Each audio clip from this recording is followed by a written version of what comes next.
Bom dia, paz seja convosco. Antes de nós entrarmos na mensagem, eu gostaria que você não perdesse essa essência que está pairando lá na nossa vida. Eu gostaria que você estivesse ligado no plano do Senhor, que você possa estar concentrado naquilo que Deus vai falar com você nessa manhã. Ele já está falando, ele já começou a falar desde o primeiro instante que nós entramos aqui, mas ele tem algo para falar no seu coração nessa manhã. Amém?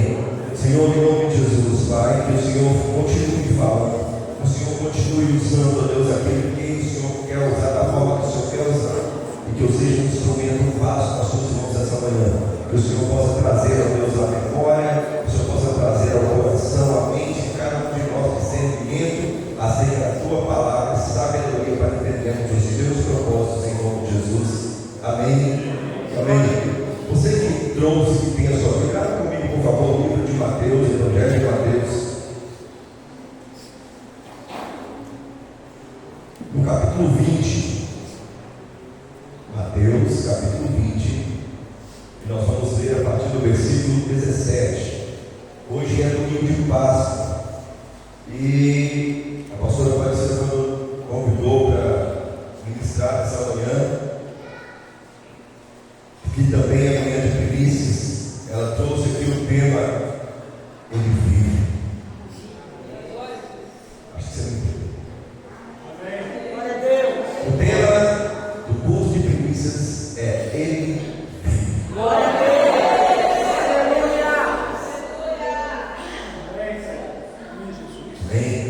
Vamos ler Mateus 20, 17.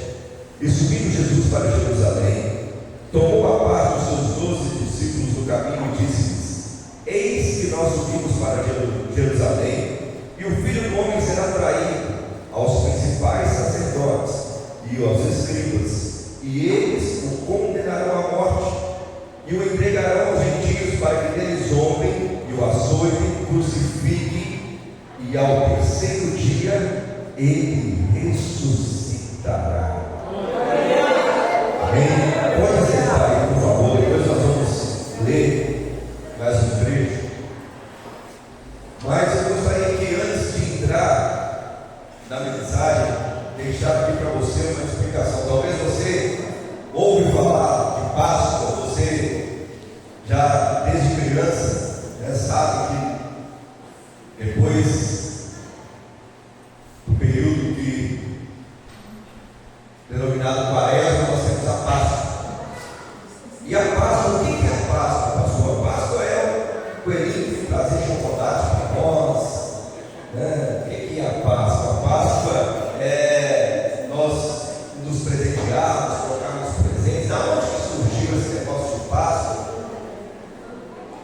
E eu quero te dizer que Páscoa, a origem da Páscoa, ela está lá no povo hebreu.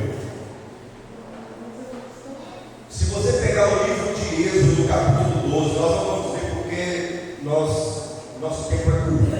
Mas Êxodo, capítulo 12, se você pegar, você vai entender um pouco o que é, como foi instituído da Páscoa. Quando o povo de Israel estava cativo no Egito, e Deus usou Moisés para ir falar com o Faraó, para libertar aquele povo que eles precisavam ser livres. Faraó não liberou, Deus endureceu o coração de Faraó. E aí Deus disse a Faraó que se ele não liberasse, através de Moisés, se ele não liberasse o povo, que viriam pragas sobre o Egito. E vieram 9 pragas sobre o Egito. E a 10ª praga foi a morte dos primogênitos. E só que Deus disse a Moisés para alertar aos judeus, dizendo para eles o seguinte: olha, vocês vão ficar dentro de casa, vocês vão matar o cordeiro, vocês vão pegar o sangue desse cordeiro e vão passar nos umbrais e nas regras das portas. Porque quando o anjo da morte passar pelo Egito e ele vir o sinal do sangue sobre a porta, ele vai passar direto, ele não vai atingir o filho de vocês, o primogênito de vocês. E a palavra Páscoa, ela se origina de uma palavra hebraica que é Pesach.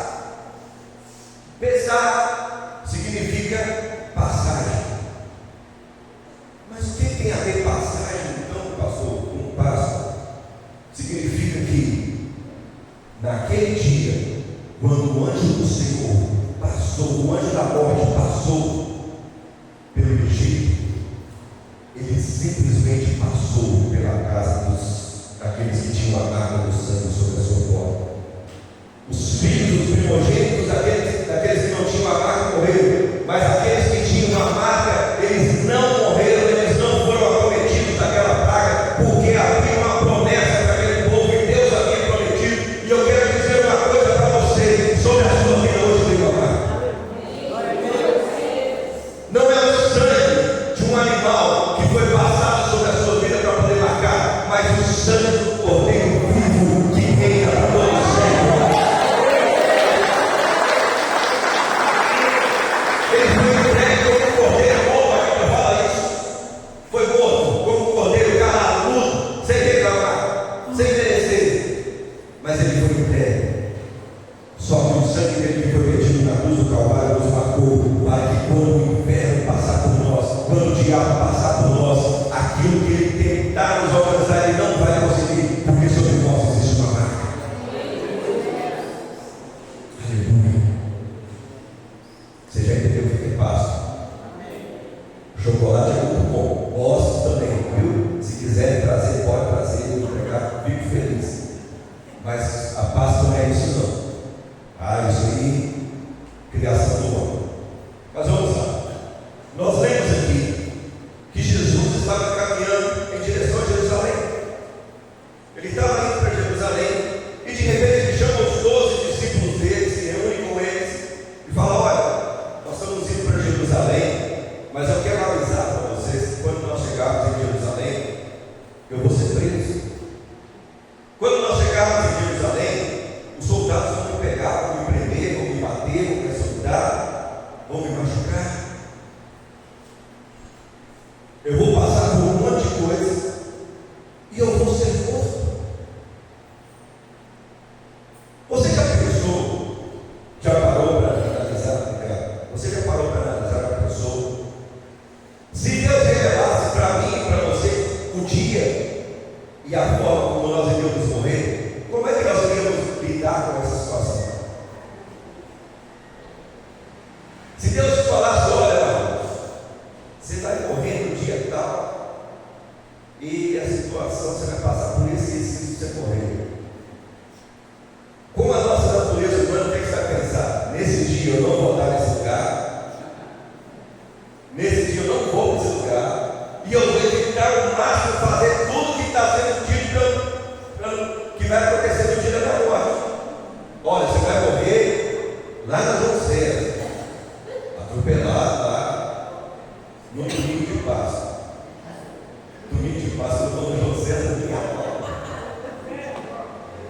Por nada, eu já sei que eu vou morrer lá, vou eu. Mas só que Jesus tinha um propósito de salvação. Tinha um plano de salvação que foi traçado pelo próprio Deus para que ele viesse. E quando ele veio, ele já sabia a missão que ele teria que cumprir aqui na terra, e que essa missão teria que ser cumprida na sua totalidade, na sua essência total. Só que os discípulos, as pessoas que andavam com Jesus, não estavam prontas para isso. Jesus os treinou, os preparou durante 3 anos, quase 3 anos e meio, mas eles não entenderam o propósito, eles não estavam preparados para isso. Vamos refletir de outra forma. Você já pensou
exatamente como está escrito. Eis que nós subimos para Jerusalém, e o Filho do Homem será traído aos principais sacerdotes. Jesus está falando: olha, alguém próximo de mim vai me entregar para o sacerdote. Pastor, é isso que está escrito então. Não, então vamos analisar. Você já viu alguém ser traído por alguém que ele não conhece? Nós somos traídos por quem é próximo de nós, por quem nos conhece, por quem anda conosco. Porque para ser traído precisa ter confiança, e a traição é a quebra dessa confiança. Nós não confiamos em quem nós não conhecemos, nós confiamos em quem anda conosco, quem está próximo de nós. E aí Jesus falou: olha, eu vou ser traído aos principais sacerdotes, vou ser entregue para ele e aos escribas, e eles me condenarão à morte, e o entregarão, ou eu serei entregue aos gentios, para que zombem, açoitem, crucifiquem, e ao terceiro dia ele ressuscitará, ou eu irei ressuscitar. Jesus fez essa palavra para eles. Aí nós vamos lá para Mateus capítulo 28. Mateus capítulo 28. Jesus continuou sua trajetória com os discípulos indo para Jerusalém. Aí nós caímos aqui nesse texto de Mateus capítulo 28, versículo 1. No final do Shabat, quando começou o amanhecer, o primeiro dia da semana, Jesus já, só para contextualizar aqui, nesse texto que nós vamos ler, Jesus já tinha sido preso, Jesus já tinha passado pelos açoites, ele já tinha sido zombado, tudo aquilo que ele tinha dito para os discípulos que iria acontecer já tinha acontecido. Ele já tinha sido crucificado, ele já tinha sido morto, e ele tinha sido colocado no sepulcro. Ele estava dentro do sepulcro, morto, vigiado por soldados à porta do sepulcro, para que as pessoas não entrassem lá e roubassem o sepulcro. Só para você entender, vamos voltar aqui no texto então.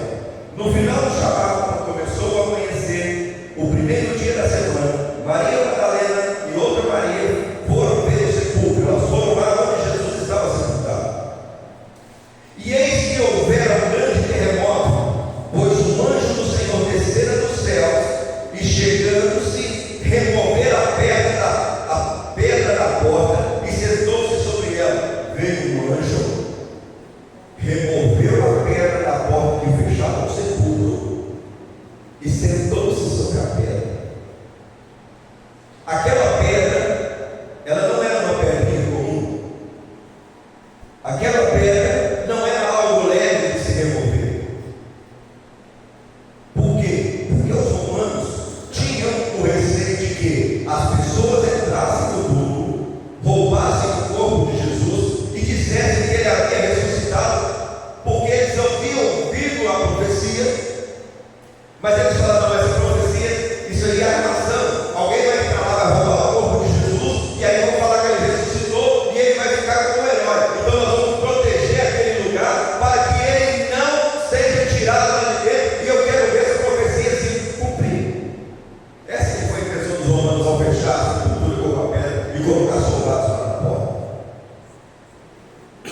Você já viu algum soldado vigiando o túmulo de alguém por aí?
missão, nós entendemos que aquela pessoa foi preparada para fazer aquilo, sim ou não?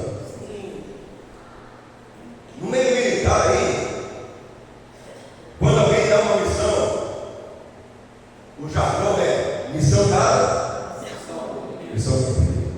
Porque missão que é dada, você está pronto para cumprir, você está pronto para fazer. Aqueles soldados que estavam lá na porta, eles não eram soldados comuns, eles não eram pessoas comuns que simplesmente foram colocadas lá para ficar lá na porta, não. Eles eram pessoas que tinham capacitação para garantir que ninguém entrasse naquele lugar e tirasse o corpo de Jesus lá de dentro. Eram homens preparados para isso. Só que eles não contavam o seguinte: quem iria tirar o corpo de Jesus lá de dentro não eram pessoas, não eram homens que iam lá para tentar tirar o corpo de Jesus lá de dentro. O corpo de Jesus ia sair lá de dentro ressurreto. Glória a Deus. Que aí não adianta homem nenhum treinar com treinamento, com nada ser forte. A Bíblia fala o quê? Que eles treinaram de medo.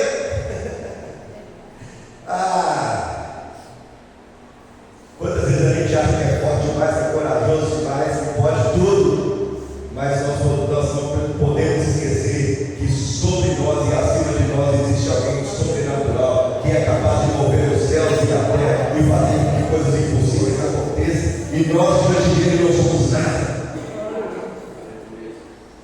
Nós não somos pela sua misericórdia. Se ele não tiver misericórdia de nós e não nos amar, nós não somos nada. Só que aqueles homens estavam lá e deu uma chacoalhada na terra, um olhou para o outro, pegava a mão desse tamanho e falou: o quê? Estou fora. O que é isso que está acontecendo aqui? E começaram a tremer, e a Bíblia fala que eles ficaram como mortos. Quando a Bíblia fala acerca do poder de Deus e da manifestação do poder de Deus, é algo que na nossa mente humana nós não conseguimos entender. O poder de Deus é algo tão sobrenatural que nós jamais conseguimos olhar para Ele e contemplar a sua glória com esses olhos que nós temos aqui. Se nós tentarmos fazer isso, nós vamos cair no mundo. Uma vez alguém virou para Deus e falou: nossa, você manifesta para mim, deixa eu olhar para o Senhor, deixa eu ver o Senhor. Meu filho, você não está pronto, você não vem. Se eu passar perto assim, você vai desmaiar. Não, eu vou ficar de costas. Eu vou ficar de costas. E aí eu quero só sentir a sua presença. Pensa você, o que é que você enxerga andando de costas? Se alguém passar aqui atrás de mim e fizer sinal, fizer careta, fizer o que fizer, eu vou ver. Eu não tenho retrovisor, não consigo chegar para trás. Mas quando Deus passou atrás daquele homem, ele sentiu a glória de Deus se manifesta de uma forma tão grandiosa que ele não sabia explicar e ele não conseguiu se conter, ele não conseguiu suportar. E o que aconteceu naquele dia com aqueles soldados foi isso. Eles tiveram uma experiência que eles não entendiam o que era, mas eles estavam como mortos, porque a glória de Deus foi manifesta naquele momento em que aquela pedra foi removida. Continuamos. E os guardas tremeram de medo por causa dele e ficaram como homens mortos. E o anjo, respondendo, disse às mulheres: não temais vós, pois eu sei que buscais Jesus, o que foi crucificado. O anjo falou para elas: eu sei o que vocês vieram fazer aqui. Vocês vieram atrás de Jesus, que foi crucificado. Aí o anjo fala para elas: olha, ele não está aqui. Vamos parar aqui. Ele não está aqui. Imagina você chegando no túmulo de alguém querido, amado. Você foi lá para visitar, para chorar, para prantear. Aqui nós não temos muito esse costume, mas lá no sul, era do esposo,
Vinde ver o lugar onde o Senhor jazia.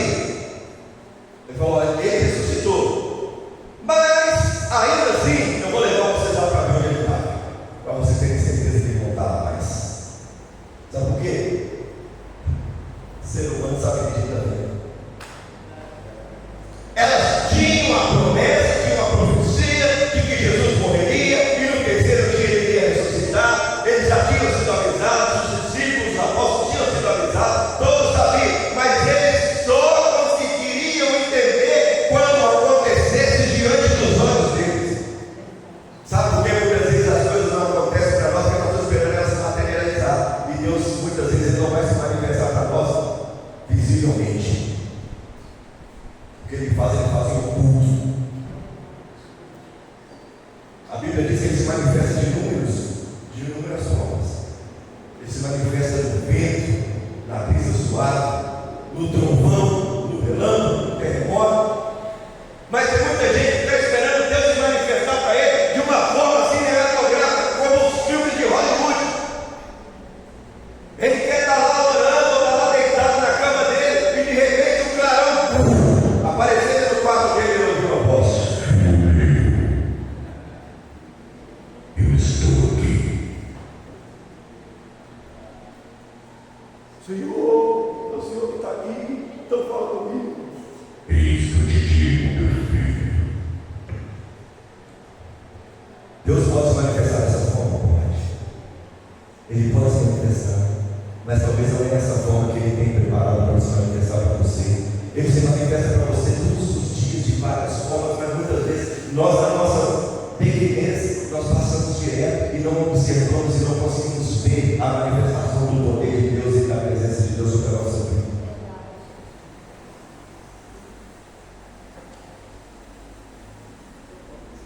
Deus se manifesta para nós todos os dias, todos os instantes, de várias formas, sem precisar de jogo de luz, de efeito, sem precisar de nada disso.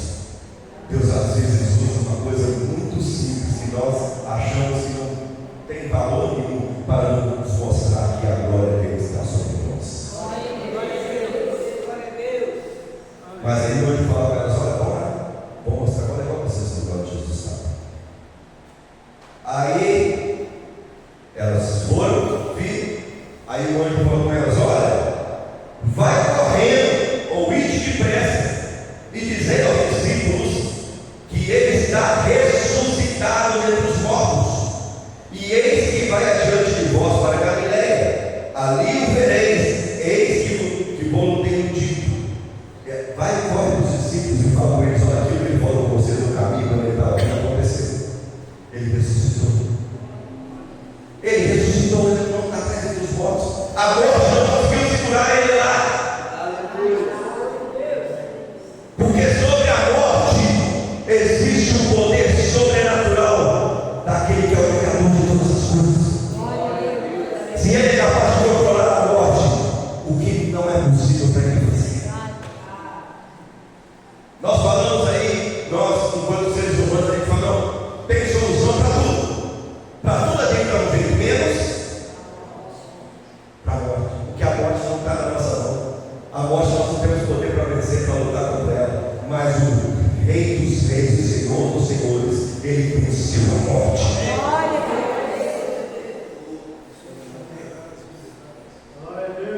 E ele ressuscitou.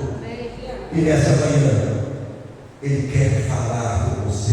Ele fala com você que ele ressuscitou. E ele não ressuscitou simplesmente para ser um mártir. Ele não ressuscitou simplesmente para ser um herói. Ele não ressuscitou para que as pessoas vivam dizendo que quão bom ele é. Ele ressuscitou para mostrar para mim e para você que tudo aquilo que ele prometeu ele vai cumprir. E talvez a maior promessa, ou a promessa mais difícil de se cumprir na vida de qualquer pessoa, é o fato de falar: eu vou morrer, mas eu vou ressuscitar de novo. E ele foi capaz de fazer isso através da unção e da graça de Deus. E ele ressuscitou, e através da ressurreição dele, eu e você hoje temos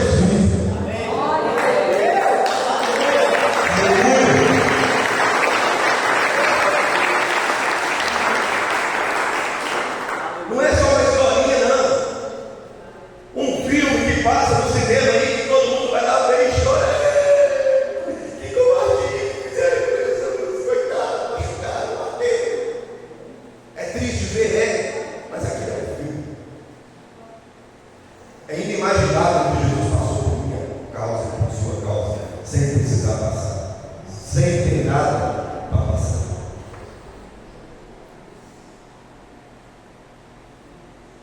Mas ele passou porque havia um plano. Havia um plano eterno que o fez ressuscitar.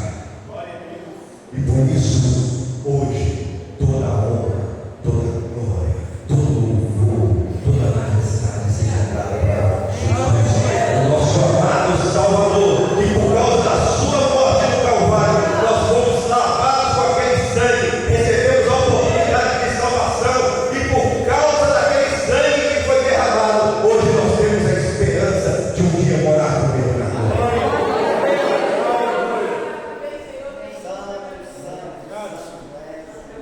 Não dá para ver, para ler, para analisar a história de Jesus simplesmente como uma história, porque não foi uma história, foi algo real, foi algo fatídico que aconteceu. As pessoas aí não entendem, chega na Semana Santa, aí começa a ter encenação para cá, encenação para lá, e a pessoa vai lá e chora, e fica sem comer carne, e faz isso e faz aquilo, e beleza. Passou, segue a vida como se nada tivesse acontecido. O que vai transformar a sua vida não é o que você faz durante o período da aparência. O que vai transformar a sua vida não é você ficar na sexta-feira da paixão sem pecar. O que vai transformar a sua vida é você crer que Ele morreu, mas hoje Ele está vivo, sentado à direita de Deus Pai, preparando um lugar para mim e para você. E nós vamos para lá. É difícil, é complicado, Ele não falou que seria fácil. É algo que nós temos que lutar todos os dias. O reino de Deus tem que ser tomado pela força, e é todo dia. Nós temos que lutar contra a carne, nós temos que lutar contra nós mesmos, nós temos que lutar contra o sistema, nós temos que lutar contra o mundo, nós temos que lutar contra tudo e contra todos. Mas o general de guerra está conosco, que nós não vamos perder essa batalha. Então, para encerrar, tenha convicção e certeza no seu coração de que Ele vive. E Ele brilha mais do que o raio do sol. E um dia Ele vem para me buscar e te buscar. E Ele vai nos chamar e nós vamos com Ele. E nós jamais voltaremos a sofrer. Nós jamais voltaremos